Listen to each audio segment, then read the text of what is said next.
Hello, everyone, and welcome to the Anna English podcast, where learning English feels like a warm hug and an inspiring chat between friends. That's beautifully put, Anna. And I'm Mark. So happy to be here with you and with all of our wonderful listeners today. It's always a joy, Mark. And speaking of joy, we have a fantastic topic planned to brighten your day and help you build confidence in English. Absolutely. Today, we're diving into afternoon activities. We'll be focusing on simple present actions like I work, I study, and she reads. These are such common, everyday phrases, Mark. They're like the building blocks of talking about your routine, your life. Exactly. And we want to remind everyone right from the start, connection over perfection, always. Your goal is to communicate, not to be flawless. Yes, think of language as a key, or many keys, that open doors to new friendships, new opportunities, and new understanding. I love that metaphor, Anna. Words are definitely keys that open doors, and every little word you learn is another key for your key ring. So grab a warm drink, get comfortable, and let's explore how to talk about what we do in the afternoon. And hey, if you're enjoying our podcast, don't forget to subscribe. It helps us reach more amazing learners like you. Now, Anna, let's kick things off. What do you usually do in the afternoon? Oh, that's a great question, Mark. For me, in the afternoon, I often work. I really enjoy creating these podcast episodes. That's wonderful, Anna. So you can say, I work in the afternoon. It's so simple, right? I, and then the action, work. Yes, I work. It's direct, it's clear, it tells people exactly what I'm doing. And it's one of the most useful phrases you can learn at the A1 level. Many people work in the afternoon. True. My neighbor, for example, she also works in the afternoon. She's a fantastic artist, so she works on her paintings. Ah, that's a perfect example. Notice how Anna said she works. For he, she, and it, we often add an S to the verb. I work, but she works. I play, but he plays. It's a small change, but it's important for clear communication. And don't worry if you forget the S sometimes. No one will misunderstand you. They'll still know what you mean. Exactly. That's the connection over perfection philosophy in action. The message still gets through. So, if you're talking about yourself, you say, I work. If you're talking about a male friend, he works. A female friend, she works. It applies to other activities too. What else do people do in the afternoon, Mark? Well, many of our listeners, for example, they study in the afternoon. Perhaps they study English. Oh, yes, I study. That's another fantastic and very common afternoon activity, especially for students. Picture this. You come home from school or your morning job. You sit down with your books and you say, now I study. That's a vivid image, and it's so relatable. We can all imagine that moment. So if someone asks you, what do you do in the afternoon? You can confidently say, I study. And if you're talking about a friend who is also learning English, you could say, my friend, she studies in the afternoon. There's that S again. I study, but she studies. The Y changes to IES in this case. It's a tiny detail, but good to notice. These little changes are part of the journey. Don't let them scare you. Each one is a step forward, not a wall. Beautifully said, Anna. Every time you try, you're building a stronger language muscle. What about you, Mark? Do you study in the afternoon sometimes, or do you work? Well, I often work on new podcast ideas. So, I work is true for me too. But sometimes I also read. Ah, I read. That's a lovely afternoon activity. It's so relaxing and enriching. Absolutely. Sometimes I read a book, sometimes I read articles online. So I read in the afternoon. And many people love to read. My grandma, for instance, she reads a lot of novels in the afternoon. Another perfect example of she reads, the S sound at the end. I read, he reads, she reads. It's like a gentle rhythm, isn't it? Once you hear it a few times, it starts to feel natural. It really does. And listening to native speakers, or just us, helps train your ear to these patterns. So we have I work, I study, and I read. And for he or she, it's he works, she studies, he reads. Fantastic summary, Anna. These three verbs are incredibly useful for talking about your daily routine.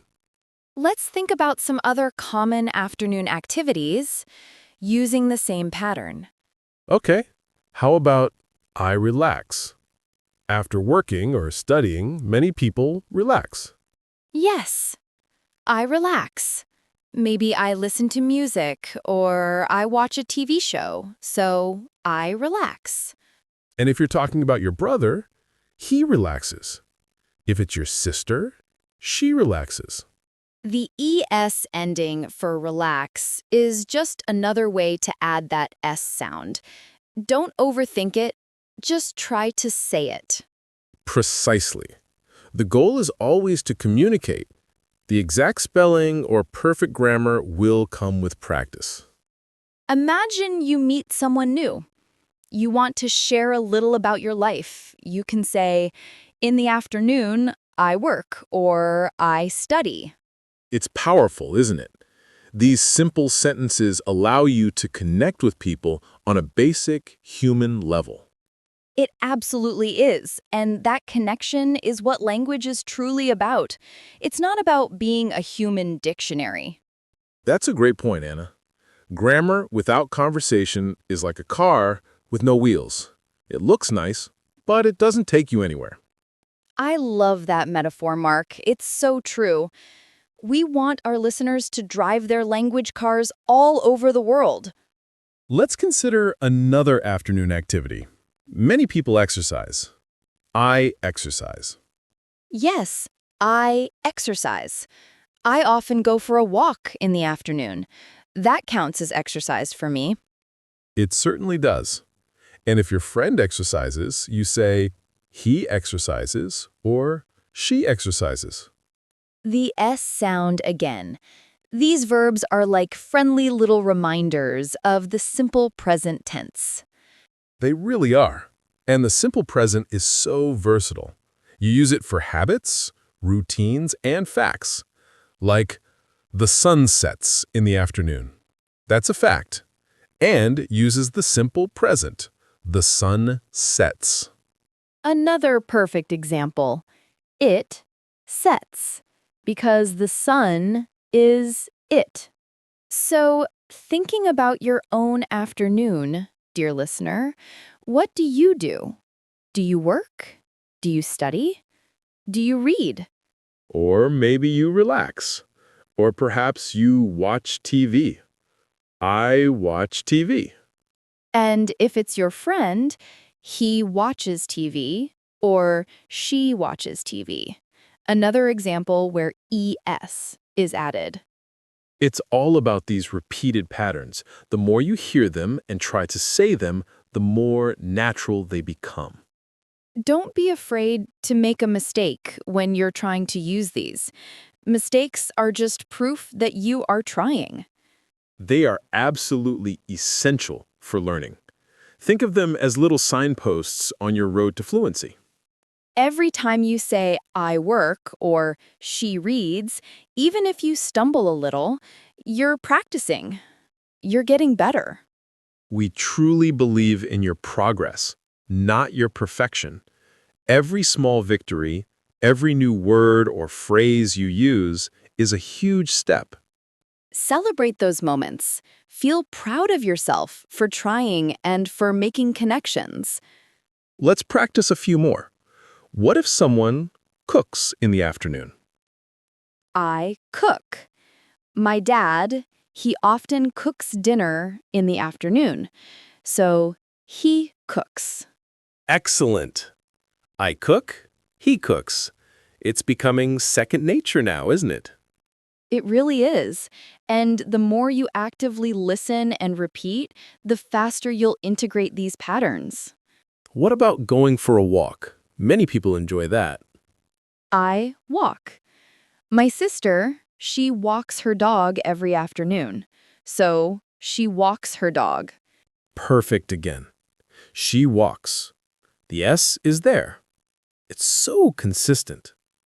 This simple present tense is one of the foundational stones of English. Mastering it opens up so many possibilities. It truly does. It lets you describe your day, your habits, what you do generally.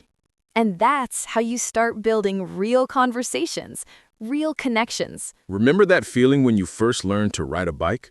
Wobbly at first, maybe a fall or two. Yes, but then, suddenly, you're gliding. It's an amazing feeling of freedom. Learning English is just like that. Those wobbles and small falls are part of the process. But soon, you'll be riding smoothly, making connections and expressing yourself beautifully. So, when you're thinking about your afternoon, try to form a sentence. I work. I study. I read. Or think about a friend or family member. My mom, she works. My brother, he studies. And if you're not sure about the S or ES ending, just say the base verb. She read. People will still understand. Absolutely. The most important thing is to speak, to try, to engage. Because every word you speak is a bridge you build, connecting you to another person, another culture. And that, dear listeners, is the true magic of language. It's not just rules, it's relationships. We've covered a lot today about afternoon activities and the simple present. We talked about I work, I study, she reads, and many more everyday actions. And we emphasize that those small S or ES endings for he, she, and it are just part of the journey. Don't let them stop you from speaking. Your effort to communicate is what truly shines. Focus on making connections, not on perfect grammar. Your progress is what matters most. So keep practicing, keep speaking, and keep believing in yourself. You are doing an amazing job. Remember, every sentence you form, every word you speak, is a step closer to your English goals. We are so proud of you for joining us today. Keep that enthusiasm and joy for learning. Thank you for being such an incredible listener. It means the world to us. This has been another warm and inspiring conversation on the Anna English podcast. Don't forget to subscribe, leave us a review, and share your thoughts in the comments. We love hearing from you. Until next time, keep learning, keep smiling, and keep connecting. Goodbye for now. Bye, everyone.